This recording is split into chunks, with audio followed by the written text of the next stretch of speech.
Welcome to the Unchained TV podcast with me, your host, Jane Velez-Mitchell. We have breaking news for you. Now, we all know the planet is in crisis. Don't need me to tell you that. Global warming is creating so many problems. There's climate anxiety, and that climate crisis is closer and closer. We hear all the time about fossil fuels, how terrible fossil fuels are. But now there is a new paper suggesting fossil fuels are not the main culprit, that animal agriculture is the leading cause of climate change. Now, this is an extraordinary development because it essentially means that everything that's being done with the COP UN conferences is missing the point, and that we are not putting the real culprit of climate change on trial. We have the scientist who has just published this paper with us today, Dr. Gerard Wedderburn-Bissup, and he says he has the climate solution. Now, I want to put up the paper. This looks very wonky. Increased transparency in accounting conventions could benefit climate policy, a just published research paper. But what if we told you that this is the key to saving the planet? What if I told you the gentleman you are about to hear from has the real solution to climate change because he is documenting the real cause, the leading cause of climate change, which is being denied by the powers that be? Dr. Wedderburn-Bissup, give us in plain English your thesis. What are you saying, sir? Thank you, Jane. Yes, and I thought I'd actually do something different today, and tell you the origin story about how this came to be. And I think I just realised really, it probably explains better the concepts that we worked through to come up with this result, that animal agriculture is the leading cause of climate change. Over 10 years ago. Yes, okay. Well, thank you. And thank you for your work, Jane. You do amazing work and greatly admire what you do. So thank you. And thank you for having me on the show. So over 10 years ago, I left work. My job was to map deforestation for one of the state governments in Australia, Queensland. And we were watching as 2,500 acres of bushland was being cleared every day. And over 90% of that was for grass-fed industries. So this has been building in me to watching this, and the destruction is unbelievable. You know, the noise of the big dozers, the clanking of the chain. They literally pull, 60-foot, 100-foot trees. They pull them out of the ground, literally, with this chain. It's so destructive, so efficient at converting from forest to grazing land. And so this gets to you after a while. It gets to your soul. It makes you realize we can't keep doing this. So I left work after decades in government, federal and state. I then was headhunted by a group called Beyond Zero Emissions, and their job was to look at Australia's emissions of agriculture and land use and see how that could come down to zero. And we did a plan. We did a plan that was published in 2014. And that is the origin story of these papers that have just been published. So I'll tell you the discoveries that we made that led to these papers. So first of all, my job was to delve into Australia's greenhouse accounts. Okay, every country does an analysis, an assessment of their emissions and which gases and what causes, and they submit that to the United Nations each year. Now, these inventory rules were devised decades ago, and they have controlled, and they actually heavily influence how we think about climate change, and they control, in other words, our policy response, what we do about it. we know this much climate change, this much emissions going in the atmosphere. So what do we do about it? So my job was to delve into the dark arts, if you like, of greenhouse gas accounting, and to look at Australia's national emissions and our inventory. So this struck me. Now, tell me what you think of this. When we burn fossil fuels, gas, oil, coal, we produce carbon dioxide, right? Now, when we cut down forests, we do the same thing. We in Australia, they bulldoze the trees together. They call it stick raking. They push them together, then they burn it, and they burn it, and they burn it until it's all gone. It's all ash. So either burning fossil fuels or burning forests produces carbon dioxide. Now, everyone knows that. That's no surprise. But the interesting thing was that the people doing the deforestation, like the industries driving the grass-fed industries, basically, they were being gifted offsets off their emissions to the order of a discount of 2/3 of their emissions. Now, deforestation releases an awful lot of carbon dioxide, but they were gifted this discount of 2/3. Now, it turns out that that's the way we count it. We count fossil fuels fully, and we count deforestation only 1/3 or so of the emission. Okay, I'm going to jump in because we got to break it down. So you're saying a new study finds that agriculture has caused 3 times more warning than fossil fuels. And then you say that animal agriculture causes more climate change than any other human activity. Now, you have done a video on this that is also on Unchained TV. Let's play the clip. If you want to simplify it, which is what we're trying to do today, it's that they're accounting it wrong. Bad accounting. You know how people get in trouble for doing bad accounting when it comes to money? Well, this is bad accounting when it comes to climate change. Let's listen, and then we'll discuss on the other side. All right. Agriculture and climate change. This video explores the 3 developments in climate accounting and climate science that upend our understanding of which human activities cause climate change. The first is consistent carbon accounting, the subject of a 2024 paper. By IPCC convention, we measure the full carbon dioxide emission from fossil fuels, but only about 1/3 the emissions from land clearing. This is inconsistent because all carbon emissions are equally absorbed by growing vegetation and the oceans, with the remainder staying in the atmosphere. The airborne fraction affects our climate. But emissions from both of them behave the same way in the real world. So why account for them differently? Using consistent accounting, we find that land clearing has emitted more carbon than fossil fuels. Extensive land users, therefore, become heavy emitters. And the most extensive land users are animal agriculture. So basically, what you're saying, sir, is that the powers that be, including the United Nations, are doing bad accounting when it comes to the causes of climate change, underreporting animal agriculture because they're underreporting forest destruction as opposed to fossil fuels.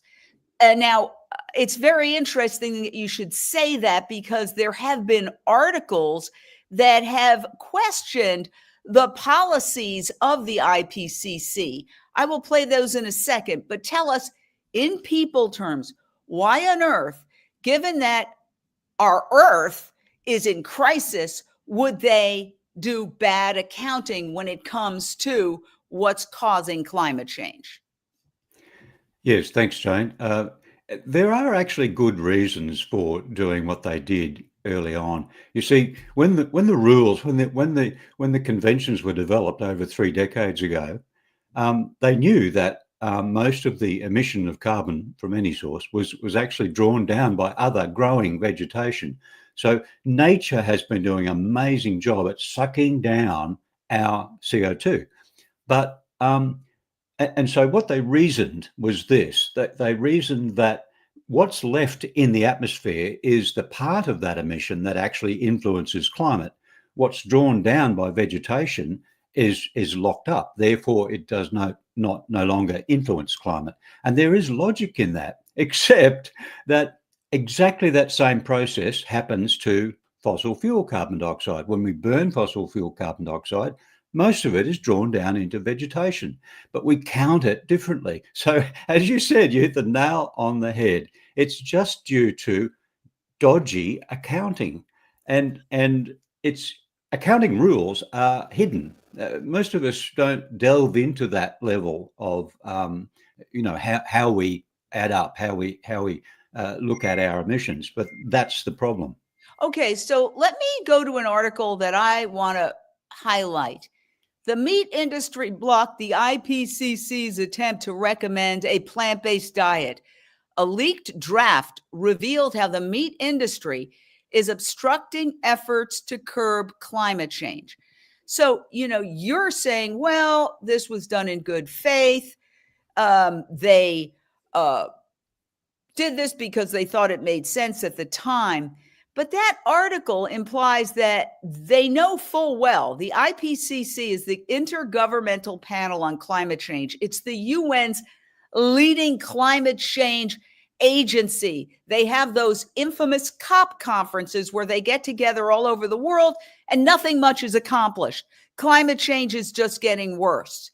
Now, if they were so right and you were so wrong, climate change would be getting better because they keep having these climate conferences, but it's just getting worse. And even mainstream media is starting to describe these COP conferences as a bit of a joke.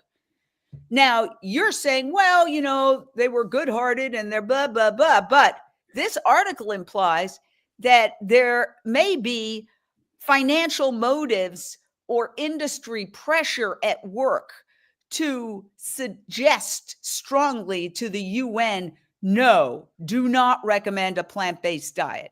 I can tell you that organizations like the Plant-Based Treaty have been fighting like crazy to get just plant-based meals served at these COP conferences.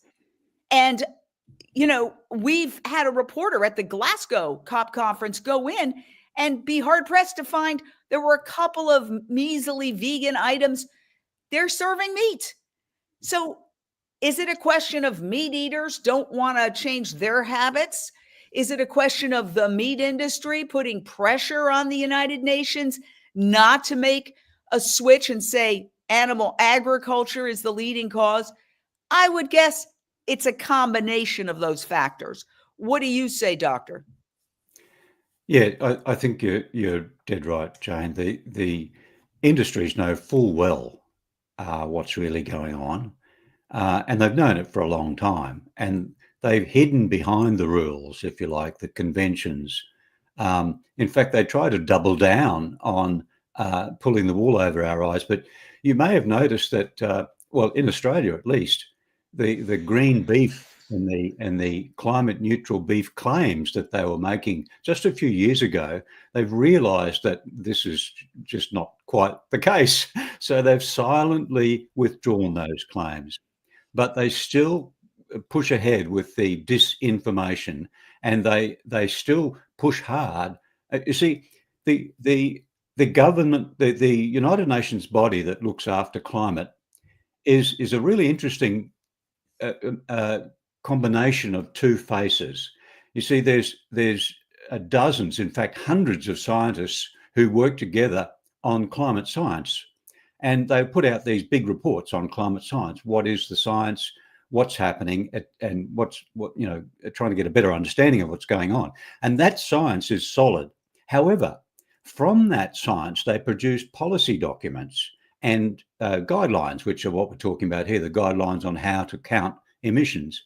And those documents are actually policy documents. They're political documents.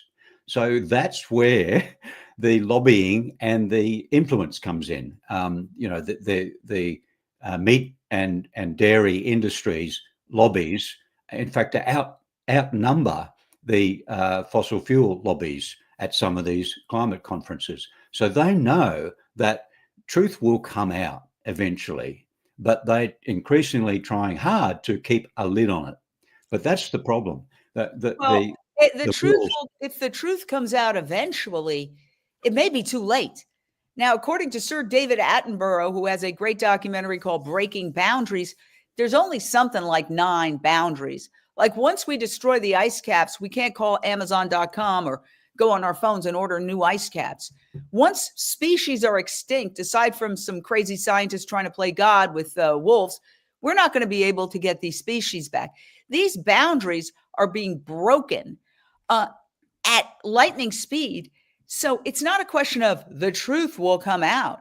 The truth has to come out soon. There are some who say we're already past the point of no return. And part of the problem is the mainstream media is not covering this issue. I want to give you an example. There was an incredible article in the New York Times in 2023. So now just about 2 years ago. And it says, save the planet, put down that hamburger. Researchers examined the diets of 55,500 people and found that vegans are responsible for 75% less in greenhouse gases than meat eaters. This was a Oxford University study. So not some, little side thing or some irrelevant group. This is Oxford University, one of the greatest educational institutions in the world.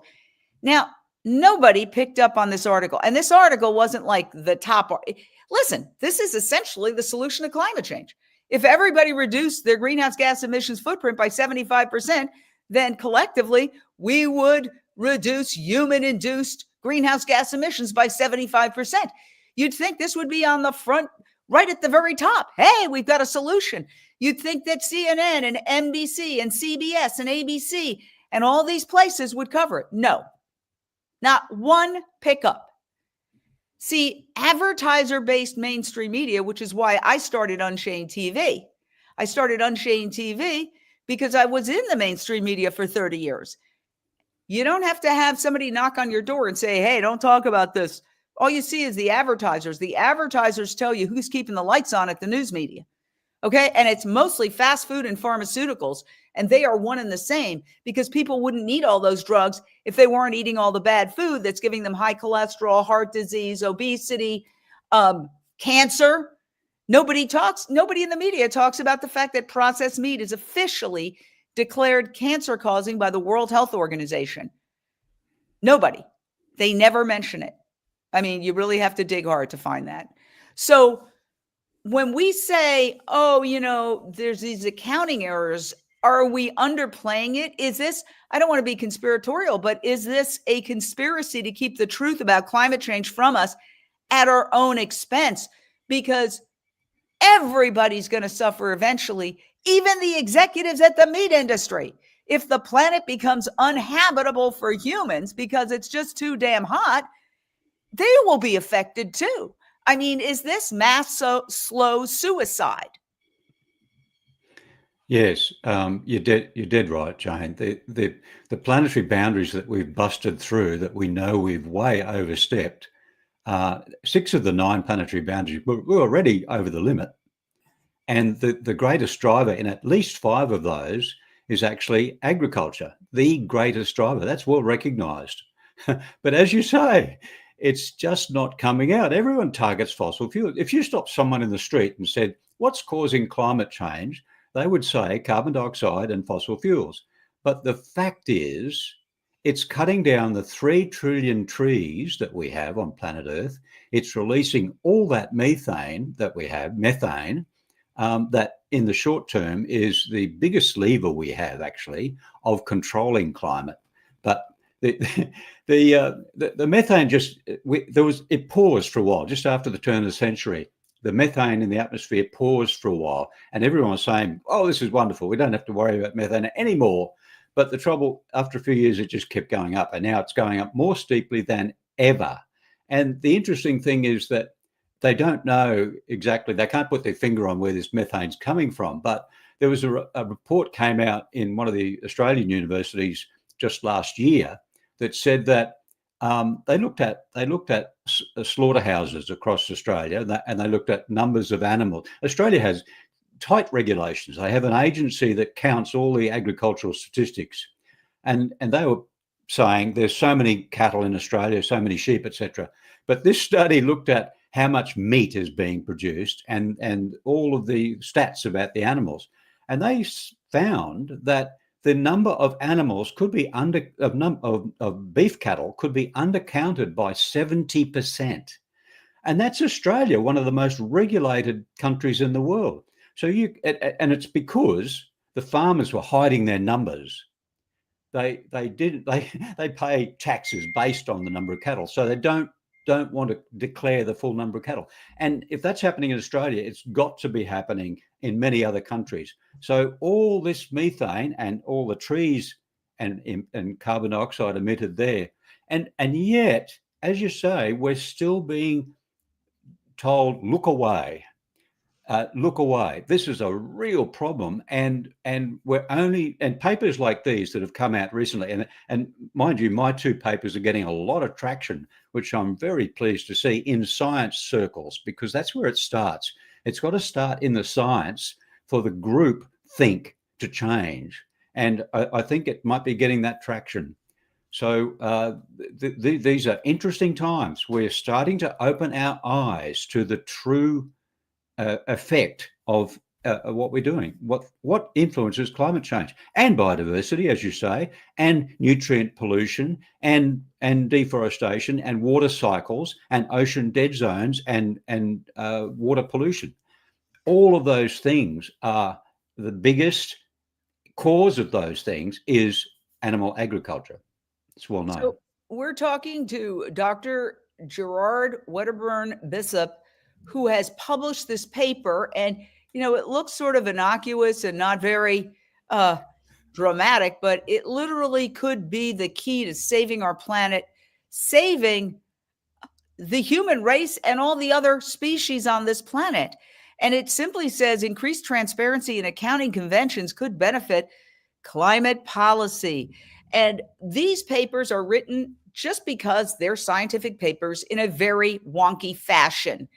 I mean, if I were writing the headline as somebody who worked in news, even tabloid at times, I would say, hey, wake up, human race. We've put the wrong culprit on trial for the climate crisis, and the real killer is sitting in the gallery laughing. But we can't do that. So we're trying to break it down for you and tell you why this paper is so absolutely extraordinary. And the three reasons are, well, first, we've already covered one, bad accounting. And that's sort of the overarching reason. They're not counting the burning of trees and the destroying of forests. And correct me if I'm wrong, I'm no scientist, but the bottom line is trees absorb carbon. If you destroy all the trees and you give planet Earth a buzz cut, there's not going to be the ability to absorb that carbon. That is a lost opportunity. So I want to ask you about that. Is part of the problem that it's like, if it doesn't exist, we don't count it, the opportunity cost? We have destroyed, well, you can tell me what percentage of planet Earth's forests for cattle grazing and to grow food to feed 92 billion animals we kill every year. And unfortunately, the number of animals being killed continues to rise to mind-boggling levels. So is that part of the accounting problem, that we've destroyed all these forests over thousands of years, really, but accelerating right in the last 200 years, certainly. And because those forests aren't there, they're not absorbing carbon, which is not allowing, if you can't absorb carbon, then the carbon remains in the atmosphere. But does that make it trickier to calculate that? Yes. The climate science is actually going ahead in leaps and bounds at the moment. We've got these new measures to measure the impact of each gas, which I've used in the paper, rather than the old measures that look at the time of emission. We've got a lot better understanding of atmospheric chemistry. So we know that when we release methane, we produce all these downstream gases and further warming. But at the same time, we're still using the outdated accounting. There are two other factors apart from the dodgy accounting of trees. We're going to get to that in a second. Let me Yes. get to this. Gene just got here. So the industrial development and $8+ billion using fossil fuels has no negative effect on the atmosphere. Am I understanding what he is saying? Essentially, I think Gene is challenging you, saying, hey, fossil fuels, all that smoke going out. I don't think he's saying that. He's saying it's certainly got problems, but it is not the leading cause, is what he's saying. Can you clarify and answer her challenge, Doctor? Yes. Yeah, Gene, you're dead right. This is what most of us think, and the reason for that is because we follow the government line. Now, the other interesting part, the third factor in this paper that we just looked at, the third factor that makes a huge difference as to what has caused the current climate change we're now experiencing, is another dodgy accounting. And that is that up until now, we haven't, well, when we burn fossil fuels, we create carbon dioxide, which warms the planet, but we also release aerosols. If you've ever been to a big industrial city, particularly in Asia, Europe's cleaned up their act. They had these grey skies that were causing acid rain. North America's cleaned up their act. They're cleaning their skies. But in the big industrial cities in Asia, you might see this white smog or grey smog that just hangs over the city. It irritates your sinuses and your eyes. And it's aerosols, and it's produced from burning fossil fuels, like mostly things like coal and dirty diesel, which the shipping uses. But these are really interesting, and they're just uncounted. They're off the books. The aerosols are cooling emissions. They reflect the sun's rays. So the aerosols cause cooling, and they're incredibly efficient and effective. And they have masked, if you like, 3/4 of the warming from fossil fuels. So yes, we produced an awful lot of fossil fuel emissions, and which is in the atmosphere, still some of it. But we've also produced a lot of masking that has cooled nearly a degree of warming. So Let me jump in and clarify this, because this is really complicated. So you're saying as part of fossil fuels, when fossil fuels are released, all the smoke, right? Oh, it's burning our eyes. There's also a cooling element within that fossil fuels that goes out, and that cooling element is called aerosols? Yes, exactly right. And up until now, we just have not counted those aerosols. Okay, now I want to jump in and play your clip on that in your video, and then we're going to discuss it more. Pay attention. This is like an SAT test, all right, people? I'm no scientist, but if we can simplify it so that the general public can understand it, that's the first step. Because right now, this is all going over everybody's head, and nobody's paying attention, while we are getting to the point of no return in the climate crisis. All right. This is extremely important that we focus on the fact that within the fossil fuels, there's something called aerosols that also cools. So it's kind of like reducing the impact of the fossil fuels. Correct me if I'm wrong. Okay. But that's not counted. So all that's counted is the negative part of fossil fuels, whereas the aerosols are not counted. Therefore, that continues to exaggerate fossil fuels' impact on climate change. Now, with that little background, watch this, and then we're going to discuss it on the other side. The third change is inclusive accounting, including both heating and cooling emissions. The paper that explores these last two developments was published in February 2025, so let's take a closer look at these two. The IPCC has published effective radiative forcing of 11 gases that show warming caused by each gas from 1750 until 2020. The aviation industry routinely uses ERFs because it's similar to agriculture, a combination of long and short-lived emissions and other atmospheric interactions. We can see the warming from each gas in the IPCC diagram. This is carbon dioxide, methane, nitrous oxide, halocarbons, and others, including cooling aerosols. ERF boosts the relative warming from methane by a factor of 3. Cooling aerosols are emitted when we burn fossil fuels. Their impact is strong. They have prevented nearly a degree centigrade, masking 3/4 of all fossil fuels warming. Emissions of each gas are then allocated to sectors, and we can see in this graphic how each gas contributes to each sector's warming or cooling. Above the line is heating and below the line is cooling. The combined warming caused by each sector is the black dot. This is fossil fuels, which is responsible for 18% of warming up to 2020. This is agriculture, making up 60% of global warming. And within the agriculture sector, animal agriculture is responsible for 53% of global warming. Animal agriculture is therefore the leading cause of climate change. This is, I got to do my breaking news banner all over again. This is breaking news. This is probably the most important discussion happening on planet Earth right now, because if we don't have a planet, well, the planet will always survive us. But if we don't have a livable planet, then nothing else matters.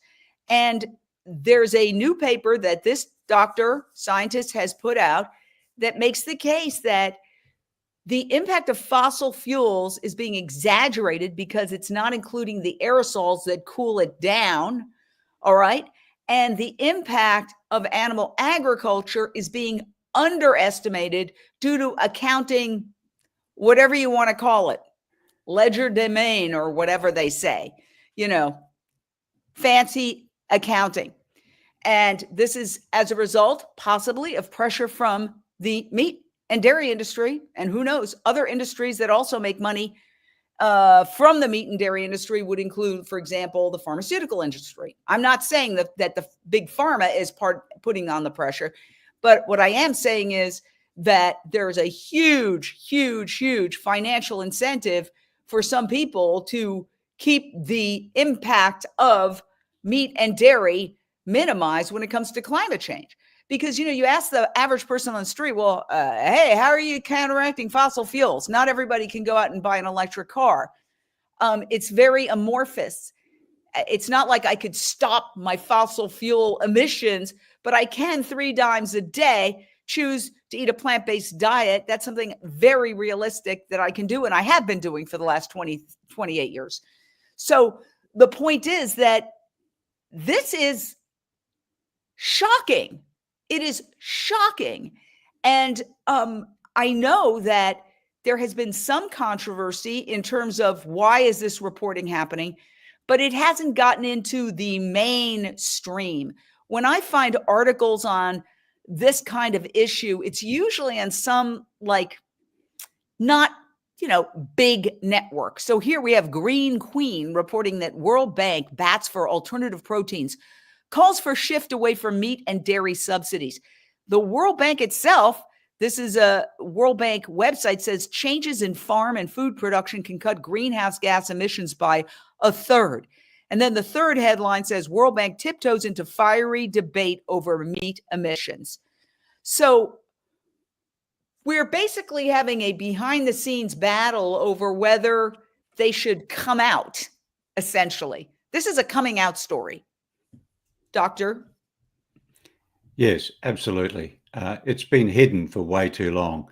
And in fact, to get back to where we started on how we measure emissions from cutting down trees, I spoke to one of the lead authors of the Global Carbon Budget. This is the reference body, if you like, for emissions in carbon dioxide. And he said that he was involved with the United Nations 3 decades ago when they were forming those rules, those conventions. And he recommended that they use full accounting of all emissions, as I have done. But that was overruled because the rules that came out were considered a policy document, the guidelines. So that's considered policy, and therefore they're influenced by different countries' input. So yes, we've been doing some tricky accounting, some creative accounting on several different things. We've been discounting emissions from land clearing. We've been ignoring cooling emissions, and it works out also that when we compare methane to carbon dioxide, the warming from methane, using the latest and the most accurate climate science we have, which is a measure called effective radiative forcing, forget the name, but using the best science we have, we find out that methane has caused 3 times more warming than we thought it had caused using our accounting rules. So you put those 3 things together and it flips the script. It totally changes what our understanding is of what has caused the climate change that we now experienced. What is the driver of those extreme storms, that flooding, those fires, the ice caps melting, the ocean currents changing? What is the real cause of those? And we find, rather than fossil fuels, it's agriculture, and mostly 90% animal agriculture. So this definitely flips the script. It's not new science. I'm using other people's data. I'm using the best data, the global carbon budget data and other data about emissions from land clearing. And I'm using the IPCC's own science on effective radiative forcing, but comparing gases basically. So using those, the latest science and the latest data shows that we've got it wrong. We've had it wrong in our for decades, because we set those rules when we did to the wrong measure. Now, the industry pressure will be to maintain those rules, to keep the rules in place. But what's going to happen is, and I'm getting good traction, good feedback from the science community, that the science will move on. The science will recognize all of these things that I've been saying, and it already has. I'm not the first on any of these 3 measures. I'm not the first to publish on that. I've just put them together. So the science is already out there, and my paper's pulling it together. It has a waffly title. It's awful. It's terrible title. I had a much better title to start with, but in the review process, in the peer review process, it's very difficult to get a paper over the line. You have to tone down Doctor, you're doing more than 99.99999% of the population to get the truth out there. We applaud you. What we're trying to do is break it down so the general public can understand, because they can't really challenge the talking points of the establishment unless they understand it themselves. I cannot go out and argue animal agriculture is the leading cause of climate change unless I understand why animal agriculture is the leading cause of climate change. So we have to break it down. Now, there's so much else I want to talk to you about. We jumped ahead. The second issue that you raised 3 issues. 1, overarching, bad accounting. Number 3, which we talked about, is aerosols not being included since they're a cooling agent that cools fossil fuels, and they're emitted by fossil fuels. Since they don't count that, it exaggerates the impact of fossil fuels. But then there's a heating element that is even more complicated. So put your thinking caps on, people. I'm going to concentrate.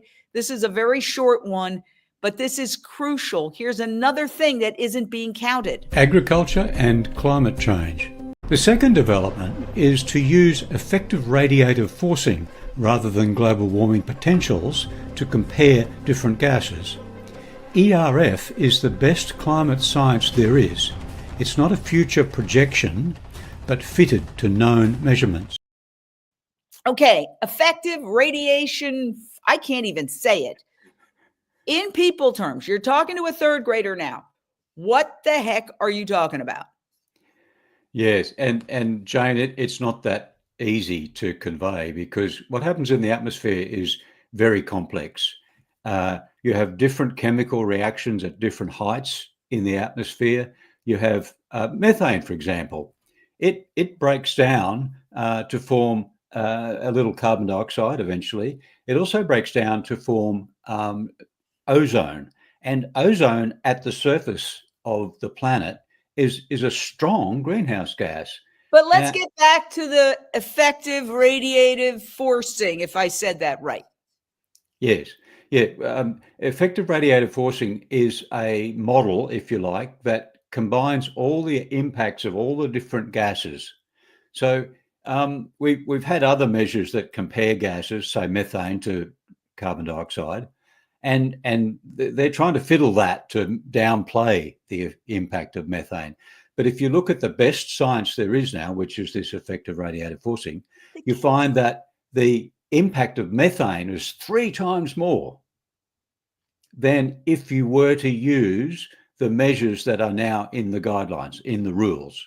So, so we've used dodgy accounting. We've also used measures to compare gases that do a terrible job of measuring what the real warming is from methane in particular. Methane Okay, is the big one. here's the thing. I thought, maybe I'm completely wrong, but I thought it was something about reflection.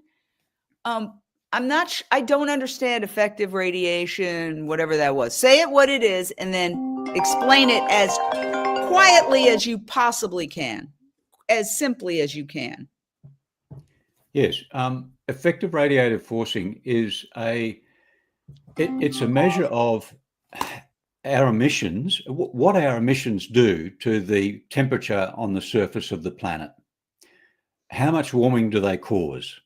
Um, the radiative forcing is a measure of watts per square meter. In other words, if you were to shine a light bulb above your head, you receive a certain amount of warming from that light bulb, from that heat source, if you like, on your head, mine in particular. But that warming depends on the strength of the light bulb, right? Now, in climate science, each of the gases traps heat. Like carbon dioxide traps heat, and it vibrates.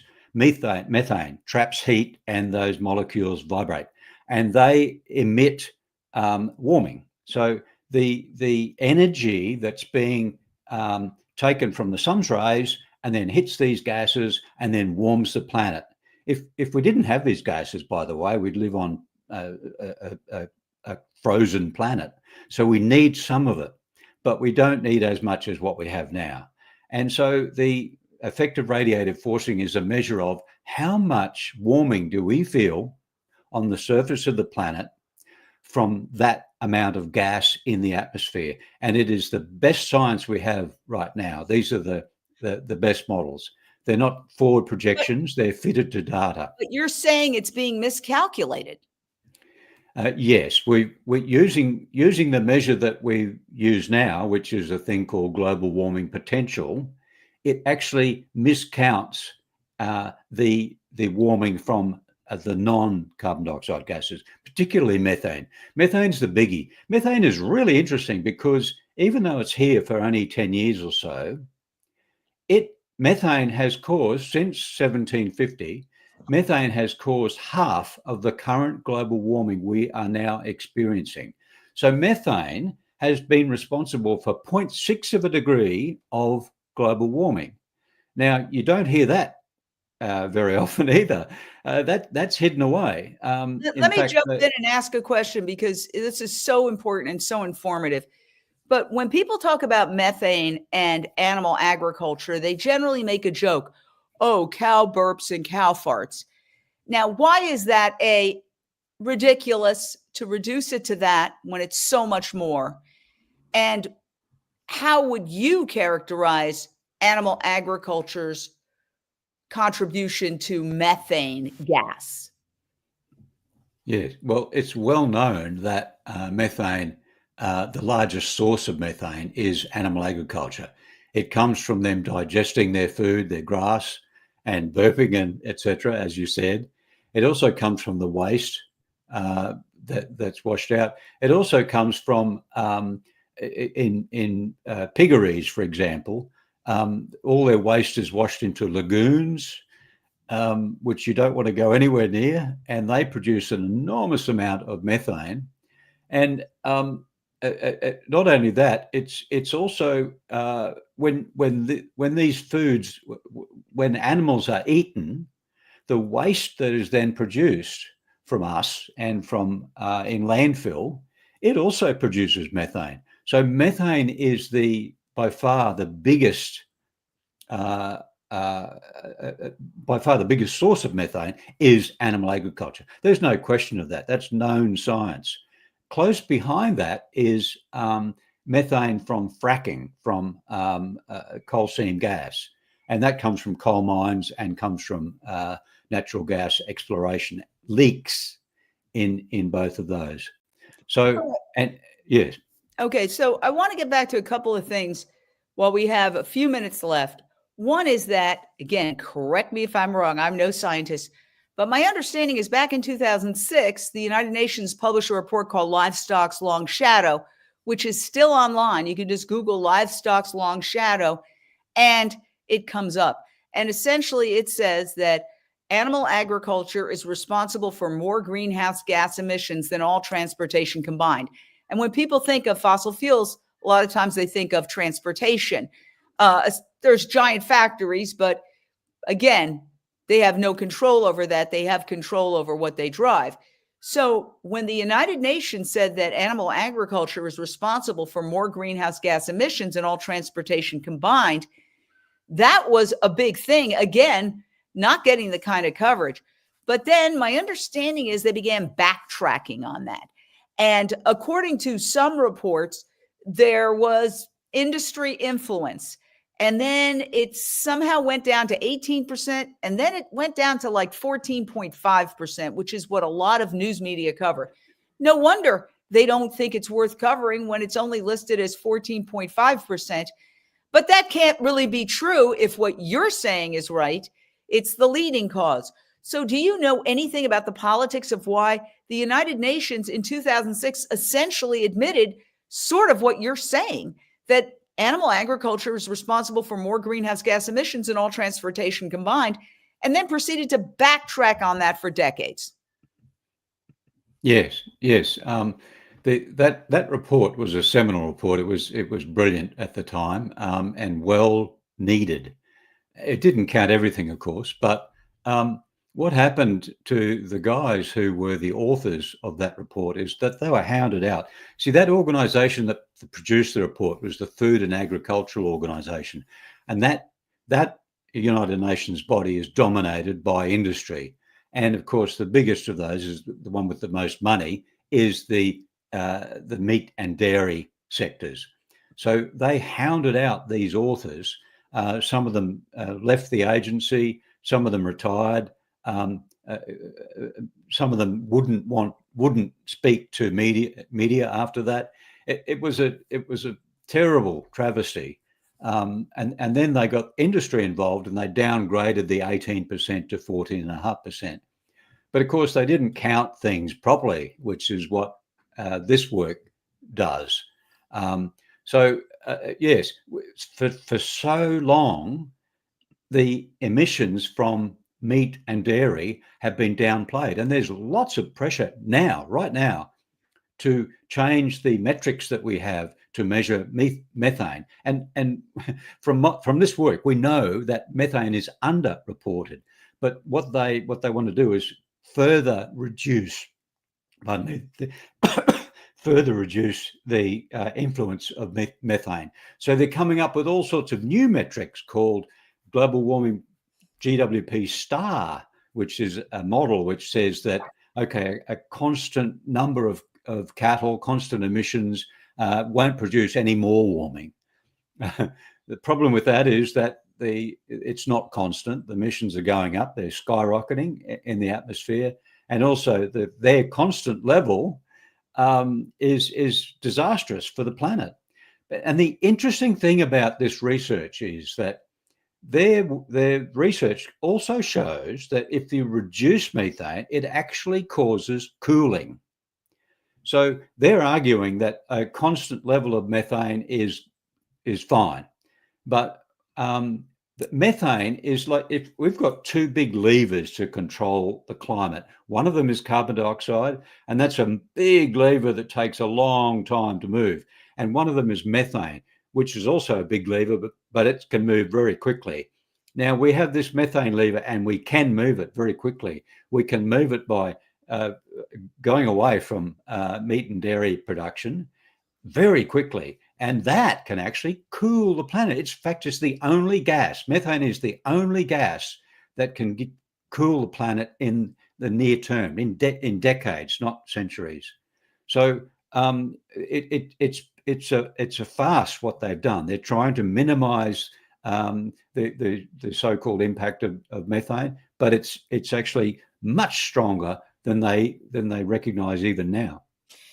We are speaking with the scientist who says he has the climate change solution, Dr. Gerard Wedderburn-Bissup, and he has just published this paper, which sounds a little milquetoast. Increased transparency in accounting conventions could benefit climate policy, but its impact is revolutionary. Summarize it, sir. Yes, summarize it. There's three things. Okay, if you were standing at a bus stop and someone says, animal agriculture, the leading cause of climate change, how can that possibly be? Okay, well, there's three things, I think, that if you can just remember these three things, this is the basis of that.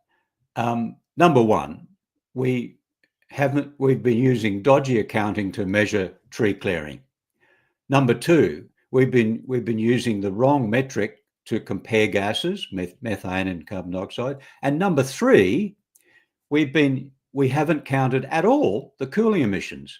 So that's it. It's dodgy accounting for deforestation, it's comparing gases, and it's cooling emissions. Those three things add up to make a huge change to our understanding of what is causing current present day climate change.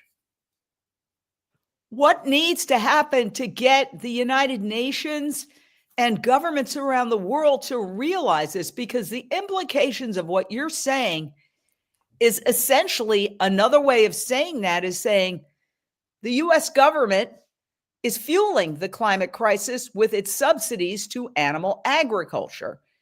Whereas animal agriculture, according to your paper, is the leading cause, whereas the US government subsidizes animal agriculture in the billions of dollars.